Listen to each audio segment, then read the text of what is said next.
Thanks for having me in Poznań. It's my first time here, and I'm very happy to be here. As we're short on time, I'm going to jump directly into it. I'll just say that this is still a work in progress. And I also changed last minute the title of my presentation, which is now kind of trying to question a bit the whole title of the conference, Equal and Poor. So I'm asking, in relation to Egypt and Czechoslovakia, maybe what they had in common was at that particular time something else. I'll just stick to the manuscript from now on. So I'm starting with a quote from newspapers. If you step inside the Czechoslovak Writers' exhibition hall in Prague these days, you'll be surprised by an interesting exhibition of contemporary Egyptian art, end quote, informed the Czech newspaper Slobodné slovo in July 1971. Contemporary Egyptian art was organized by the Alexandria Museum of Fine Arts, which since 1965 hosted the prestigious Alexandria Biennial for Mediterranean countries, and the exhibition showed works of 30 Egyptian artists. It was a traveling exhibition with 188 works arriving to Prague from East Berlin, but also with additional works selected especially for Prague. In a letter from April 1971, the director of the Alexandria Museum of Fine Arts, Ali Ahmed Khaled, specified to the director of the Prague City Gallery, Dobroslav Kotek, that the exhibition will comprise of two parts. First, works from the GDR, which only part will be shown in Prague.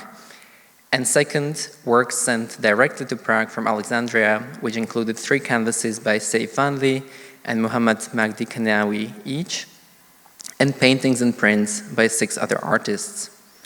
This inclusion of additional works demonstrated that although being an iteration of a traveling exhibition, it was approached with care in Alexandria.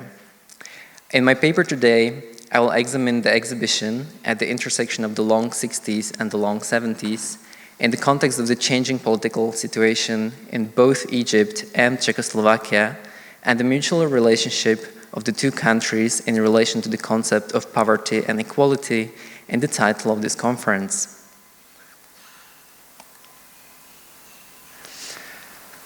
Following the 1952 Egyptian revolution, and particularly Gamal Abdel Nasser becoming the second president of Egypt in 1954, cultural diplomacy was deployed in forging Egypt's new post-colonial identity. As early as 1954, Egypt started cultural cooperation with Yugoslavia and shortly afterwards with other Eastern European countries, with a Czechoslovak cultural delegation traveling to Egypt in May 1956. As historians Paul Betts and Regina Vucicic maintained, quote, the classic model of interaction between the second and third world was one in which Eastern European white-collar labor, such as doctors and engineers, was exported, while students and later blue-collar labor from the global south were imported. The field of culture offered the possibility of a more equal exchange, one in which older ideas of European cultural superiority would be rejected as an emblem of anti-imperial fellowship. Moreover, as Betts and Vucicic observed, quote, where Eastern Europeans had tended in the 1950s and 60s to export their culture to the global south, in the 1970s and 80s, so growing importation of culture from Africa, Asia, and Latin America into Eastern Europe, end quote. And this is a phenomena which was also spearheaded in a way by the contemporary Egyptian art exhibition that I'm speaking about today.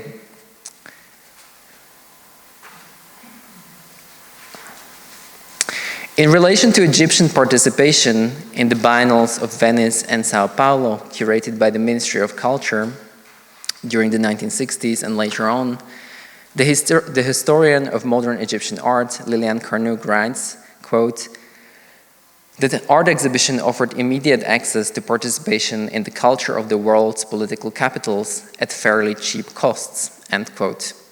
According to Carnouk, quote, abstract paintings and sculptures and modernized folklore were regarded as making a good show of the new nation states and assets.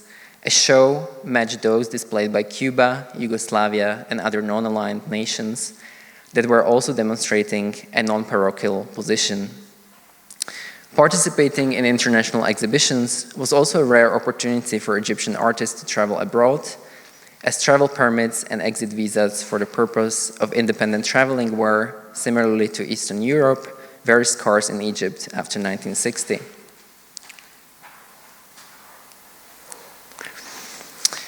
In his introductory essay in the catalogue of the exhibition in Prague, Ali Ahmed Khaled outlined 3 generations of modern and contemporary Egyptian artists in the exhibition.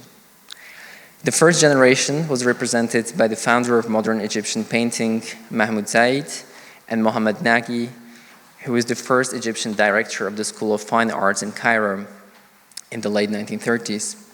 The second generation was represented by painters Saif Vanli, Claire Badaro, Mahmoud Helmi, and others.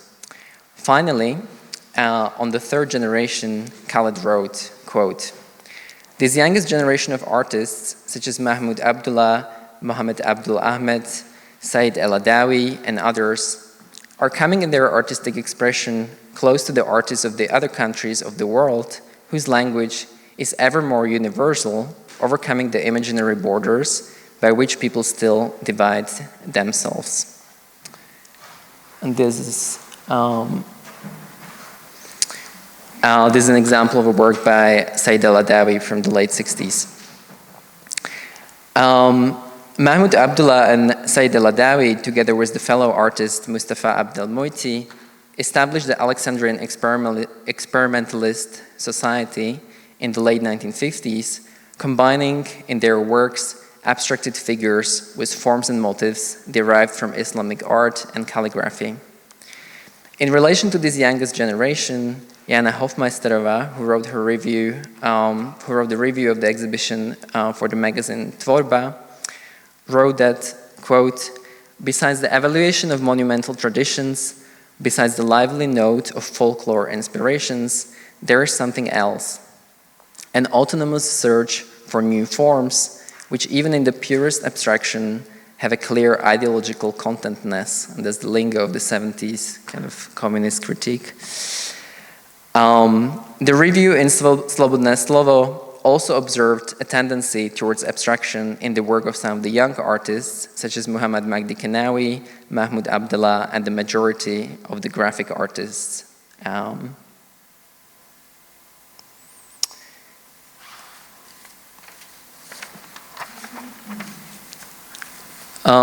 These are turned on purpose just to give you the archival experience, but we're going to be focusing on the 2 on the left.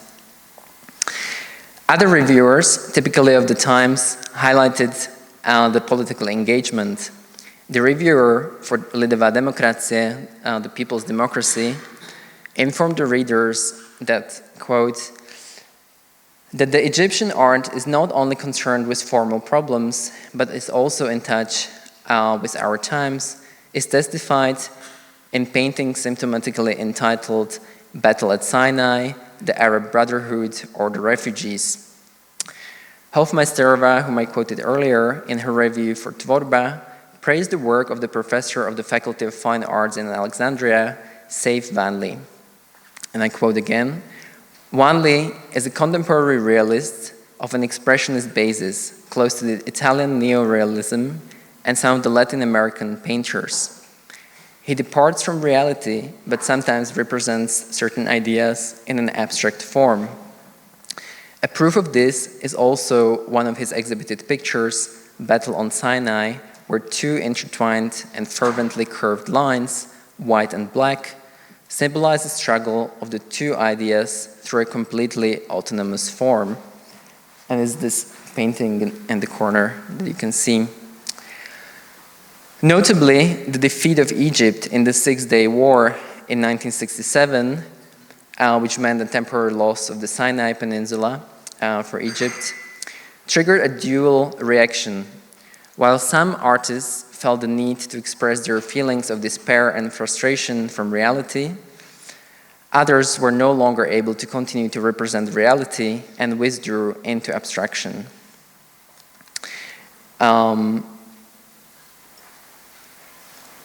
According to Liliane Carnouk, and I quote again, that important phase of trying to get out of an impasse between 1967 and 1973 was in Egypt a period of reflection, of intense cultural introspection, building up to the 1973 military victory.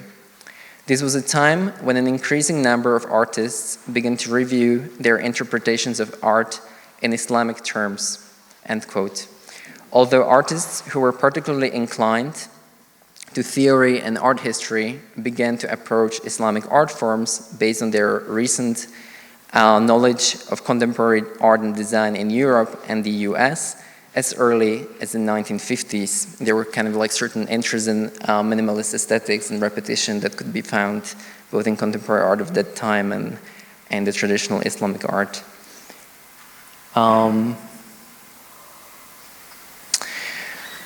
The reviewer for Práce, which means labor, noted that high artistic quality ever more marries political engagement. Progressive artworks notice and criticize the hard life of the rural and urban population. The idea of freedom and consequent defense of independence is stressed, end quote. These words were most fitting to Hamid Evais's The Guardian of Life, which was published on the catalog's frontispiece, yet was not mentioned in the catalog essay nor in any of the reviews. In 1947, Evais was one of the founders of the group of modern art, which rejected surrealism in favor of social realism and its populism. A partisan of the ideals of the 1952 revolution and supporter of Nasser, Evais encountered Italian social realist painting at the 1952 Venice Biennale, which alongside the works of the Mexican muralists had a lasting influence on his work, for which he was also shortlisted for the Guggenheim International Prize in '56. Evais thus became Egypt's leading social realist painter, celebrating Nasser's modernization of the country and his pan-Arab movement. According to the text on the work, which is today in the collection of the Barjil Art Foundation in Sharjah, UAE, the painting was painted in the crippling aftermath of the 1967 Arab-Israeli War, the so-called Six-Day War, and The Guardian of Life offers an image of strength but also caution. The soldier securely holds his rifle in one hand, whereas his other tenderly shields and protects the people going about their daily lives. And this is one of the few paintings that I was able to trace. You can also see it in color. Evais's two other works in the exhibition, titled Basis of Aggression and Palestine, offered equally politically engaged themes. Yet, in 1971, the year when the exhibition took place in Prague, and 1 year after Nasser's death, Evais's work must have felt like a ghost of a failed past. And this is the moment when I switch from art to airplanes. The late 1960s and early 1970s were a moment of crisis not only for Egypt, but also for Czechoslovakia, where the Warsaw Pact troops crushed the reformist tendencies of Prague Spring in August '68. While in Egypt, Anwar Sadat was elected as the president of Egypt in October 1970, following the death of Nasser. In April 1969, the reformist Alexander Dubček was replaced by pro-Soviet Gustav Husak as the first secretary of the Communist Party of Czechoslovakia. As Pavlina Morganova explained, the post-occupation consolidation, commonly called normalization, was a gradual process through the means of bureaucratization in which the system of state planning and control of culture returned to the hierarchies of the 1950s. The Egyptian art exhibition was thus arriving to the funeral of the Czechoslovak progressive art scene. There were barely any art magazines left to review the exhibition. The last issue of Výtvarné umění, Fine Art, was published with a significant delay in May 71, and the last issue of the biweekly Výtvarná práce, Art Labor, was published already in March 71, so the exhibition opened in July 71 in Prague. On 1st of March 71, the Union of Czechoslovak Artists was disbanded, and its successor, the Union of Czech Artists, and its Slovak counterpart were only established in 1972, in December.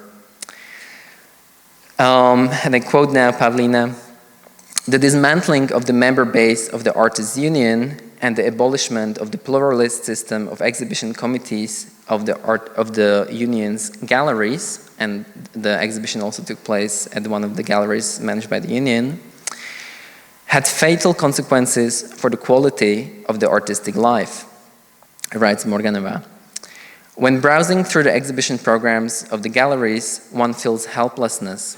The gaps in the exhibition program were filled by exhibitions of the type as Young Artists at the occasion of the State Congress of the Czechoslovak Socialist Youth Union, or New Art of the Capital City of GDR, also from 72.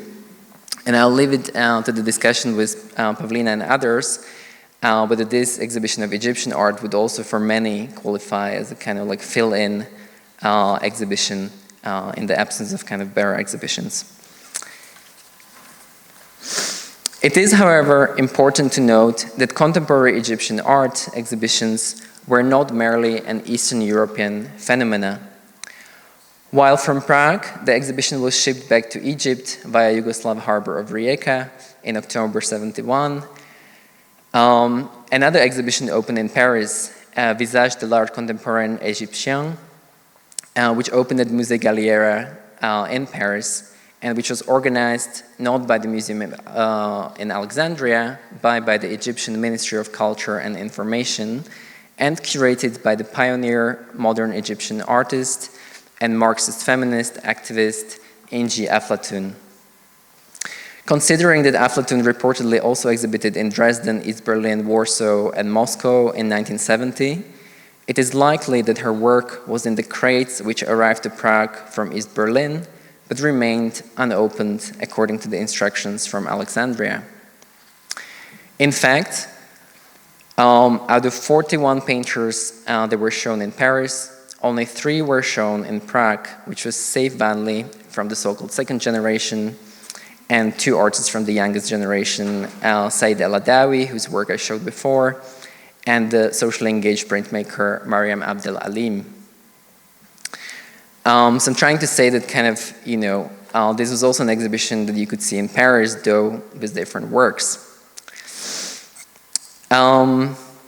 Considering that the Union of Czech Artists proclaimed as one of its goals building international collaboration with the befriended socialist and developing countries and quote-unquote progressive artists from the West, this is something that the art historian Milan Pech observes. It is surprising that there was relatively few international exhibitions at the Czechoslovak Writer Exhibition Hall during the 70s and 80s. Yet, the responsibility for this cannot, I would argue, be put on the new management of the Czechoslovak Writers Exhibition Hall and has to be searched for in the global development of the Cold War instead. As historians Paul Betts and Radina Vucetic explained, quote, cultural relations between the Second and Third World continued throughout the 70s and 80s in diverse forms, whose general pattern may be classified as radicalization, reverse direction, and growing separation. For the USSR and most other Eastern European states, the 1970s witnessed growing pessimism about the diplomatic, economic, and cultural windfall from these transcontinental links with the developing world, with the consequence that the 1960s efforts to forge East-South bridges slowly gave way to new concerns with the East-West relations in the era of detente.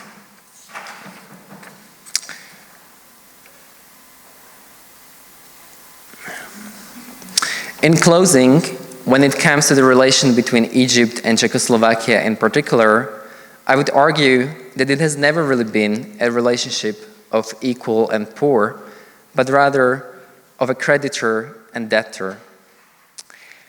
Already in the mid-1960s, Egypt was granted a postponement of installments of the supply of military equipment bought from Czechoslovakia in the years 1957 to 59.